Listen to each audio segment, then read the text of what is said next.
Oh.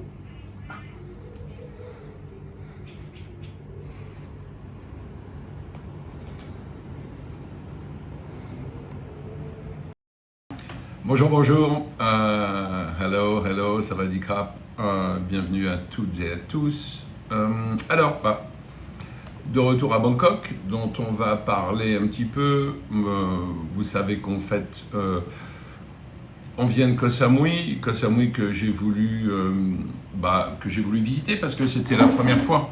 Et du coup, comme j'y ai des projets immobiliers, eh bien, voilà, donc chose faite. Koh Samui, j'en ai parlé dans la vidéo précédente.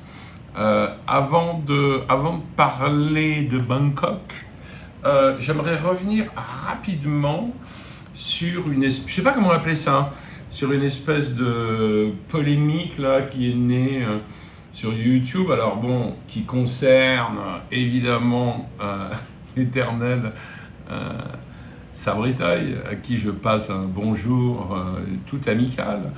En fait, notre ami Olivier, sur sa chaîne Vivre en Thaïlande, a publié une vidéo, il y a de ça, je crois, une dizaine de jours, un peu plus, peut-être 13 jours, qui s'appelait Visa Thaïlande, ce que cachent les nouvelles offres. Et donc, dans cette vidéo, évidemment, il explique que il est tout à fait possible de s'occuper de ses visas soi-même sans dépenser forcément des fortunes auprès d'agences qui sont pas toutes extrêmement officielles. Et alors, il se trouve que il a pris comme exemple, parce qu'il a repéré, je crois, dans un live qu'a fait Sabri, il a pris comme exemple une nouvelle agence dont Sabri vantait les mérites, qui s'appelle, je crois, thai-visa.org. Un truc comme ça, voilà. Donc, mention a été faite par Sabri de cette agence, où il expliquait qu'il avait en effet eu des retours positifs, tant mieux. Voilà, et qu'apparemment, donc, c'était une agence à laquelle il était affilié et que grâce à lui, on pouvait avoir un petit rabais sur 5%, je crois, un petit rabais sur leur service. Bon, jusque-là, tout va bien. Il se trouve que l'ami Olivier a mené une espèce d'étude approfondie sur cette fameuse, ce fameux service, ce fameux site, thai-visa.org, et que les résultats qu'il a trouvés, alors en faisant appel en plus à de l'intelligence artificielle, en l'occurrence, je crois, Gemini sur Google, voilà, donc a priori, les résultats sont ce qu'ils sont. Et si vous voulez en savoir plus, très honnêtement, je vous conseille vivement d'aller voir la vidéo d'Olivier, dont je vous mettrai le lien en description. Voilà. Moi, très honnêtement, je n'ai pas à dire grand-chose là-dessus. La seule chose que j'aimerais dire, parce que je pense que ce n'est pas compliqué à faire, c'est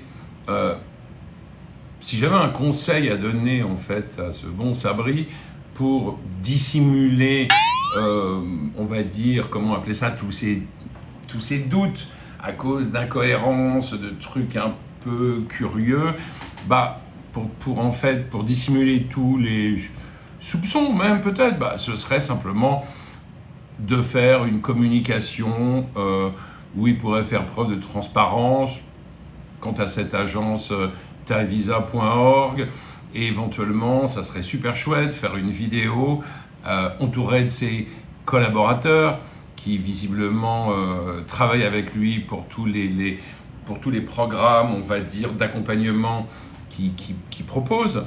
Voilà, et même pourquoi pas d'ailleurs, lors de cette vidéo, je sais pas, être avec sa charmante femme et son fiston sur les genoux, voilà. Il ne s'agit pas de trucs de paparazzi, mais simplement, moi, je pense que quand il y a des doutes, quand il y a une espèce de perte de crédibilité comme ça, le mieux, en fait, c'est de balayer tous les doutes en montrant la réalité. Voilà. fin de la parenthèse sur cette affaire, qui est pas, c'est pas une affaire d'État, hein, c'est pas passionnant non plus. Alors, le retour à Bangkok, le retour à Bangkok, évidemment, quand on arrive de Koh Samui, c'est vraiment, c'est le retour dans la grande île. Alors, je vous ai montré la petite vidéo qu'il y avait avant ma prise de parole. C'était en fait là où on habite. Alors, nous, on est dans une tour, enfin dans deux tours en fait de condos qui s'appellent Noble 19. Alors, Noble 19, en fait, c'est au bout de la Soi Sukhumvit 19. Voilà, dans un quartier qui est... Alors, il y a en fait, il y a le bout de la rue qui est un quartier vraiment tranquille, je dirais même assez bourgeois. Voilà, donc c'est tranquille. Il y a, du coup, il n'y a pas de bar, il n'y a pas de trucs comme ça. Je vous rassure, il y a des 7-Eleven, voilà. Un quand on retourne sur Asok Road, et il y en a après dans la rue deux ou trois. En fait, la Soi 19, elle retourne gentiment, quand on part du Noble 19, elle retourne gentiment vers Terminal 21 et la station Asok, qui sont, je dirais, à 10 minutes à pied. Hein. Voilà. Pour ceux que ça intéresse, vous avez même la fameuse Soi Cowboy qui est pas très loin. Moi, personnellement, ça m'intéresse pas. Mais bon, voilà, il y en a que ça peut peut-être intéresser. Alors, je vous donnerai... Alors, j'ai payé ce condo... Alors, je sais plus combien, il faudrait que je recherche le truc. Excusez-moi, je regarde un peu mon écran. Alors, le Noble 19, franchement, c'est hyper bien. Hein. C'est hyper bien, c'est-à-dire que c'est un condo hyper propre, avec des piscines, salle de gym, tout sécurisé. Voilà, on est au 43e étage, en fait. Et alors, tiens, chez Airbnb, donc ce condo, alors que vous l'avez vu en fait sur la petite vidéo que j'ai faite, il est pas mal, hein, il est très propre, c'est meublé de manière assez sympathique, je sais pas, je vais qualifier ça d'IKEA+, voilà, ou de simili Ikea, mais franchement il y a tout ce qu'il faut, le lit pourrait être un peu plus grand, parce que c'est vrai qu'on a l'habitude des king size, et que là on est retombé sur un queen size, mais ça va, voilà, on peut dormir un peu serré, on s'aime beaucoup, il n'y a pas de problème. Mais voilà, la cuisine est un petit peu équipée de manière minimale, mais disons que ça va parce que moi, je fais plutôt les courses. Hein. Mais en fait, Mina, elle adore faire la cuisine. Et du coup, là, depuis quelques jours, on a été faire des grosses courses d'ailleurs à Klang Toei Market. Voilà, on est revenu avec les bras chargés de victuailles. Et du coup, on a dû dépenser à peu près 1000 bahts, je pense, en légumes, viande, etc., etc.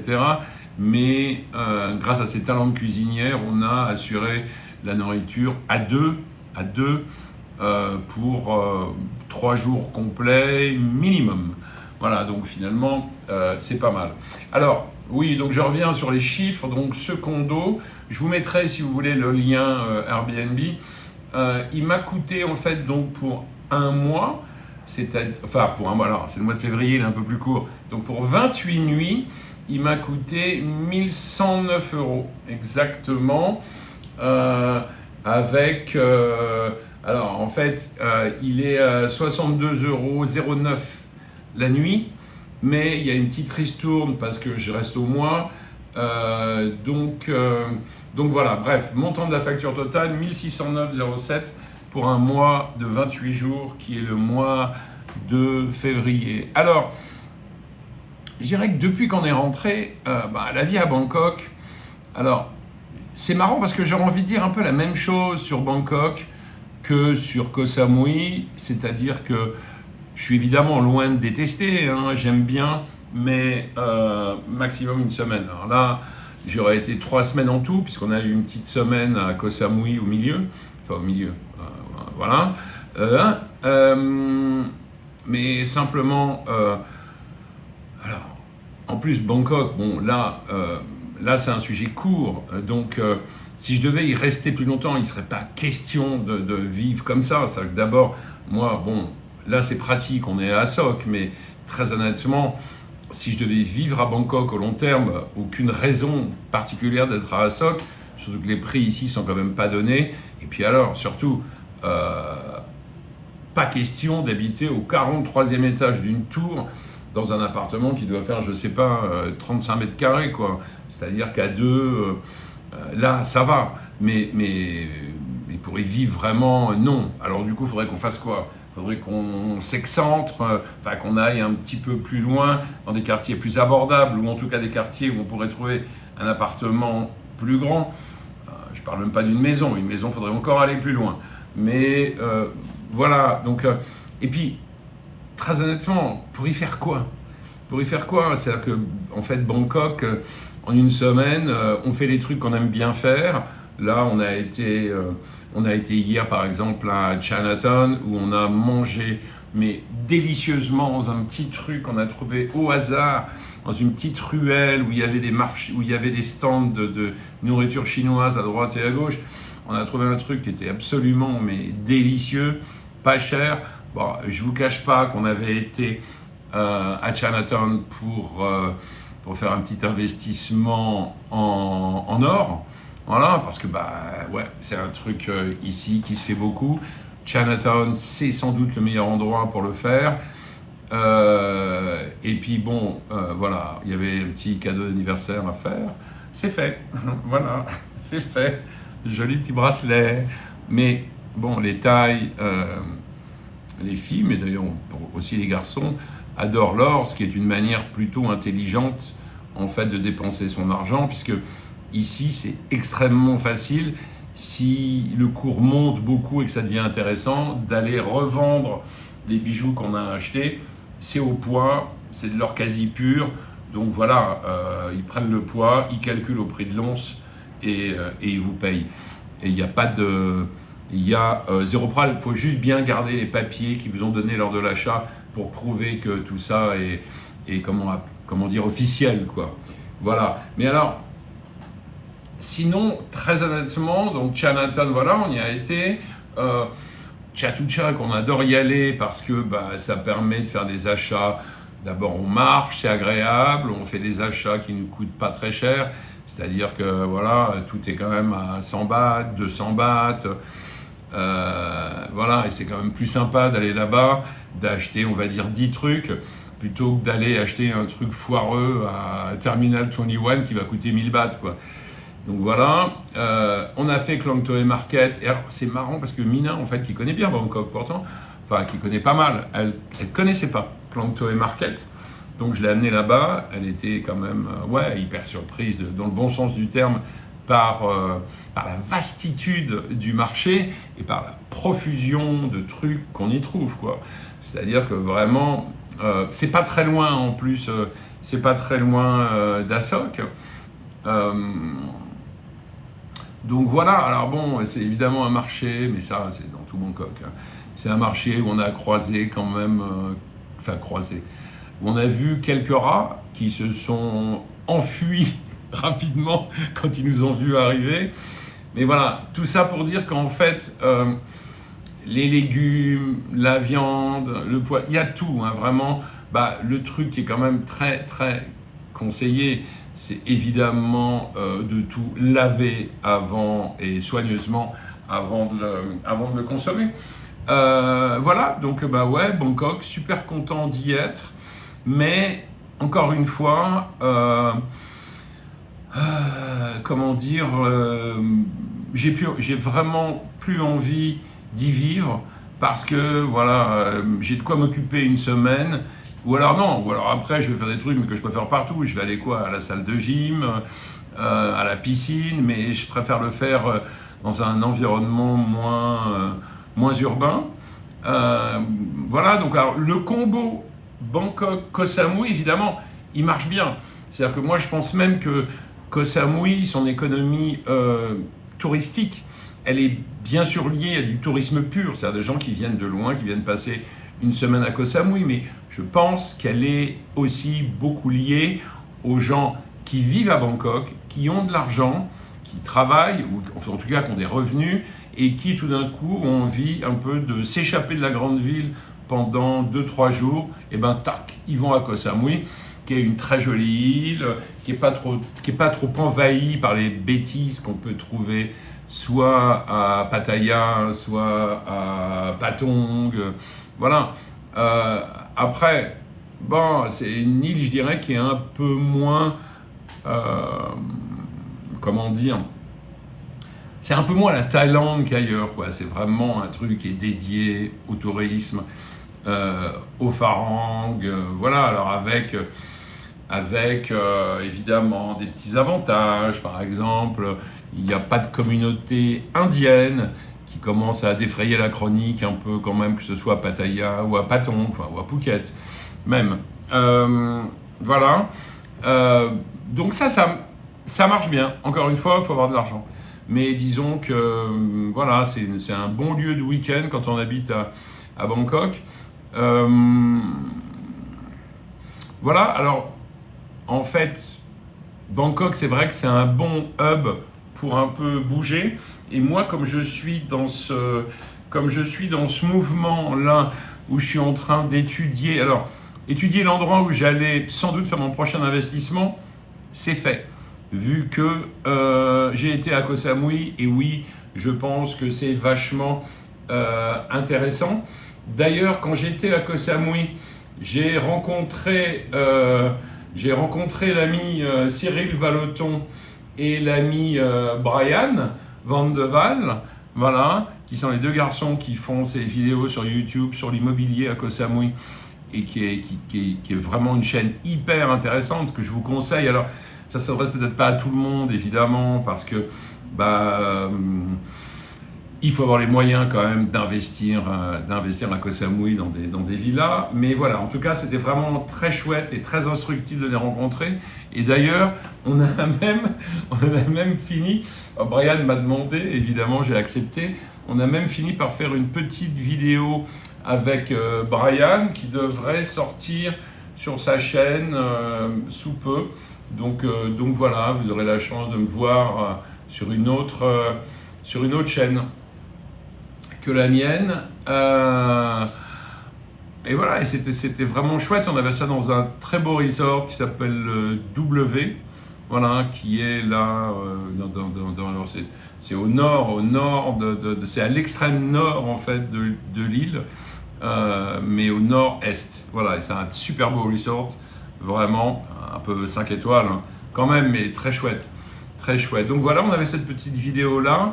Et donc donc ce que je vous disais, c'est que je vais me servir quand même pour mon prochain voyage, qui devrait être, je pense, juillet-août. Je vais me servir de Bangkok comme hub, parce que je vais continuer mon exploration. Alors, mon exploration ce coup-là, pour vraiment trouver l'endroit où j'ai envie de vivre. Encore une fois, j'ai déjà fait un investissement à Phuket. Je vais en faire un à Koh Samui. Et maintenant, il faut que je trouve, une fois que j'aurai fait ces investissements, où est-ce que j'ai envie de me poser. Donc Bangkok, je ne m'y poserai pas au long terme, c'est sûr. Koh Samui, je ne pense pas non plus. Phuket, j'aime beaucoup, je connais bien, donc on va dire ça, c'est fait. Maintenant, ce que j'aimerais faire, c'est revenir ici. Et d'ici, je voudrais aller faire un tour dans le nord, c'est-à-dire à Chiang Mai, peut-être Shanghai, peut-être faire un tour à Parlisan, voilà, où j'ai, on va dire, des gens à voir, voilà. Et puis, je vais quand même, je pense, reconsidérer Hua Hin. Alors, même si j'ai dit dans des vidéos d'avant là que ça m'intéressait pas trop, mais je veux quand même y aller, voilà, parce que là, je parle, moi, de trouver un endroit où me poser, vraiment, et même de trouver un endroit où nous poser. Et du coup, j'ai pas besoin d'être dans un endroit où il y a que des excités du bocal, avec des gogo-bars à tous les coins de rue, quoi. J'ai pas besoin de ça. Voilà. Et donc, je voudrais retourner à Hua Hin parce que les prix sont quand même hyper intéressants, la proximité avec Bangkok, le fait d'être à mi-chemin entre Bangkok, Phuket, Koh Samui, enfin, ouais, tout ça est intéressant, quoi. Voilà, donc je vais faire ça. prochain voyage, sans doute encore un petit coup de Bangkok, mais avec des voyages prévus et dans le nord et à Hua Hin. Et puis on verra si j'ai besoin de retourner à Koh Samui des fois que les choses s'accélèrent un peu. Voilà pour cette vidéo là depuis Bangkok. Moi je repars le 11 mars en France. On verra si j'aurai l'occasion de refaire une vidéo. C'est pas non plus absolument certain. Voilà, je vous remercie. Ah oui, je vous remercie évidemment de liker, de commenter si vous en avez envie et de vous abonner si ça n'est pas déjà fait. Voilà, je vous dis au revoir, à bientôt, portez-vous bien, salut.